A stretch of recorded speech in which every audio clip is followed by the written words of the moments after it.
comment tu rencontres Arafat? C'est lui qui vient vers moi, il me contacte sur Instagram. Toi, là, donne ton numéro. Quand je reçois le message, il dit « Hey !»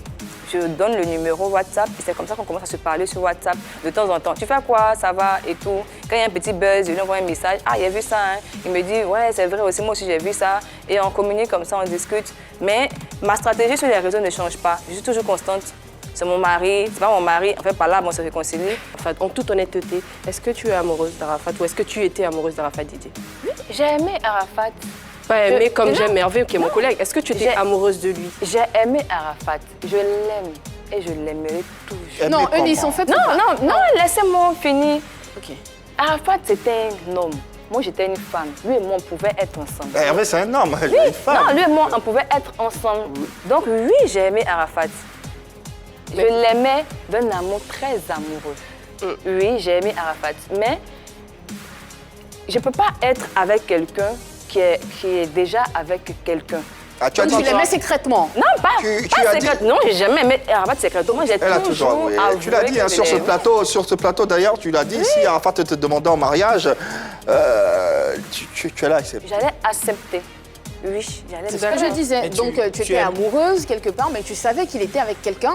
Donc tu ne pouvais pas te lancer dans la relation. Je ne pouvais pas faire ça, je me respecte. Vraiment. Voilà, je me respecte. D'accord. Donc je ne rentre pas dans ce genre de problème-là. Tu as dit que tu étais amoureuse de lui?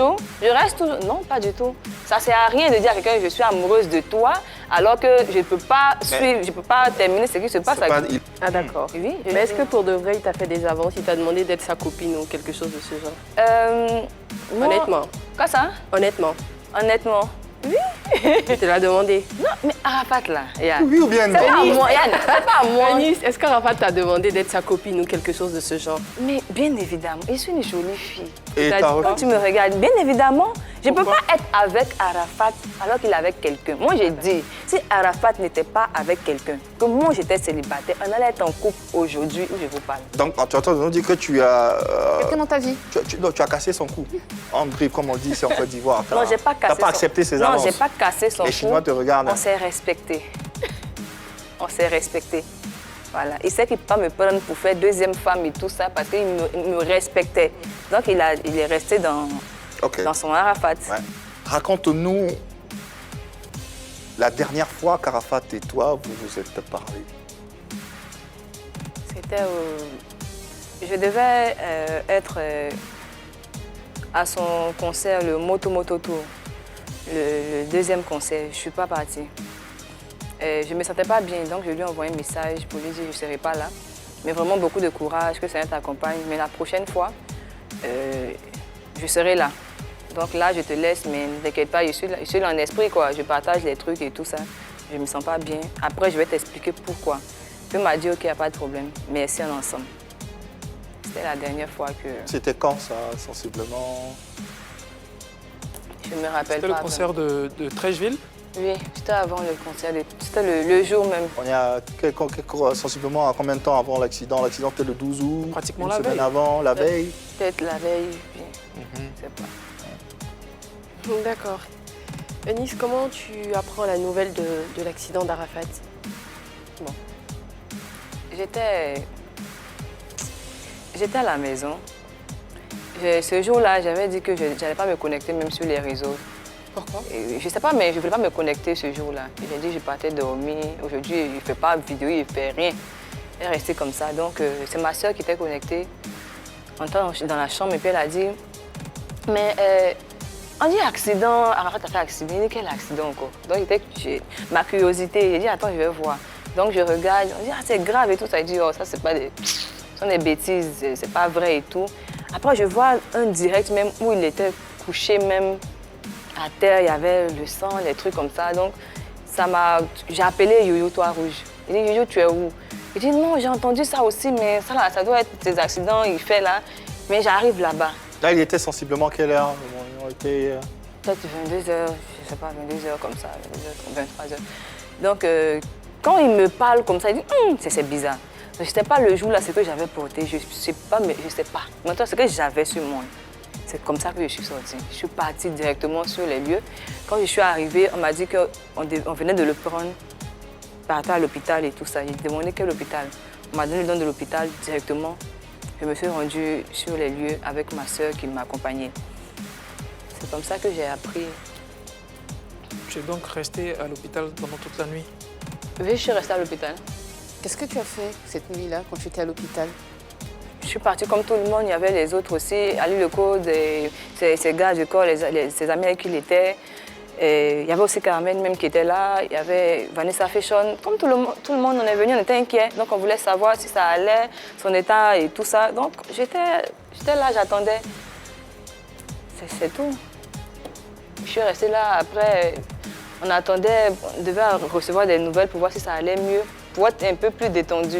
Donc on attendait et les médecins, bon, arrivé un moment même, ils ne savaient pas que... Ils se disaient qu'il avait 2 femmes au fait, les docteurs, bon? Oui. Ils pensaient qu'il avait 2 femmes. Donc quand les docteurs venaient comme ça, tout le monde quand même c'est là, il mélange, c'est là, ça va, tout est mélangé. Donc après, il y a l'oncle de Arafat qui arrive. Voilà, c'est à lui maintenant qu'on adresse tous les trucs. Et comme il y a, paix à son âme, pardon, le doyen Ouattao, il est arrivé plus tard avec Mollard et Doxy Yao, une autre dame que je ne connais pas bien. C'est eux qui ont eu accès à la chambre, c'est eux qui ont eu accès à Arafat, le colonel Ouattao. Donc c'est lui qui a demandé à ce que Carmen parte avec lui pour voir l'état de santé d'Arafat. Donc elle est partie, nous on attendait. Quand elle est descendue, je suis allée vers elle pour lui demander l'état de santé d'Arafat, si ça allait. Elle était comment? Elle m'a dit ça va. Elle était dans quel état? Il était déjà mort ou annoncé mort ou pas? Non, pas du tout. C'était la nuit là. Il avait son assistance respiratoire, Oui, peut-être, voilà. Donc je lui ai demandé, mais comment ça va? Tu l'as vu? Ça va ou ça va pas? C'est comment? Il m'a dit ça va.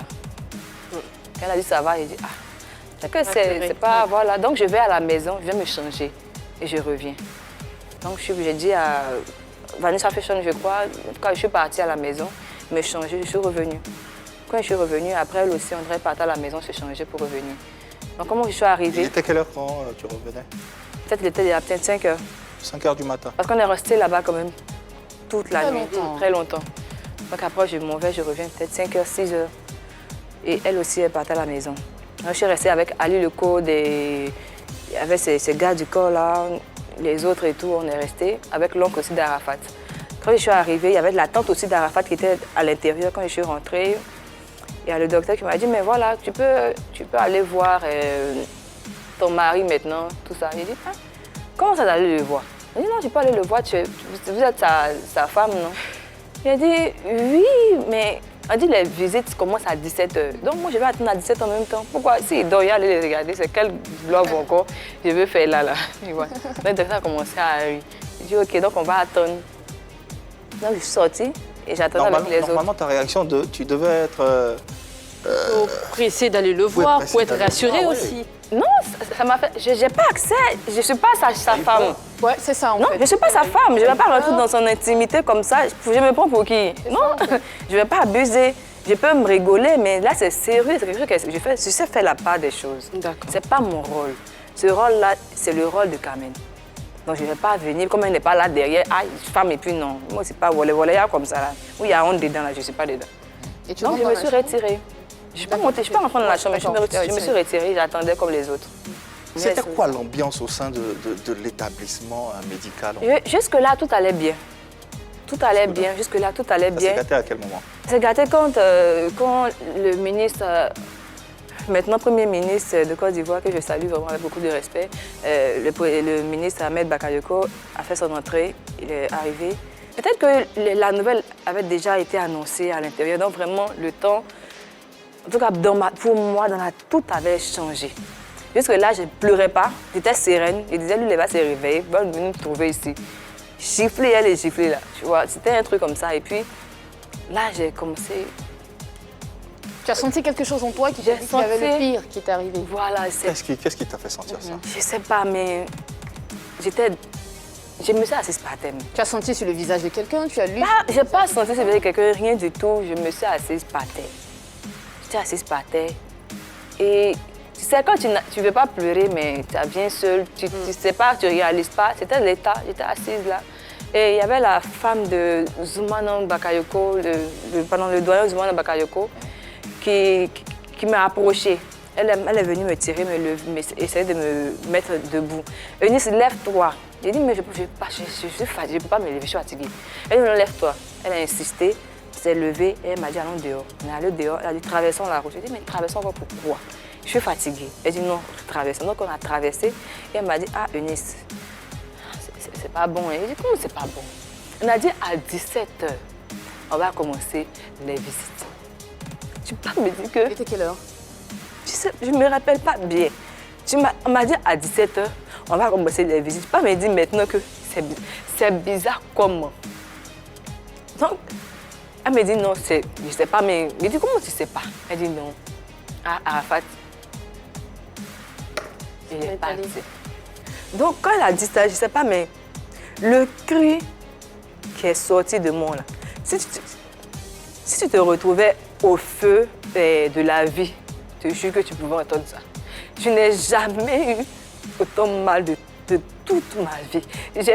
J'ai perdu, ma plus grande perte, c'était ma grand-mère, que j'ai vraiment aimée de tout mon cœur. Mais le mal que j'ai ressenti n'était pas comparable à ce que j'ai ressenti pour mon propre parent. Excusez-moi. Aujourd'hui, bientôt 1 an après le décès du Daichi, d'Arafat DJ, est-ce que tu as fini par faire le deuil? Moi, je dis à vie. À vie, quoi. Il peut pas... Je ne suis pas encore arrivée à ce stade-là. Jusqu'à présent, tu n'acceptes pas sa mort, tu es encore dans le déni? Non, je n'accepte pas. Je n'accepte pas même. Je ne peux pas accepter ça. Quand je regarde ces directs-là, je me dis que peut-être il est à la maison. Il dit, lui là, il vient le direct, je passe. Mais je ne dis pas, il est mort, mais non. Il est là, il est quelque part en tout cas. Mais je n'ai pas encore accepté ça. Je n'accepte pas même.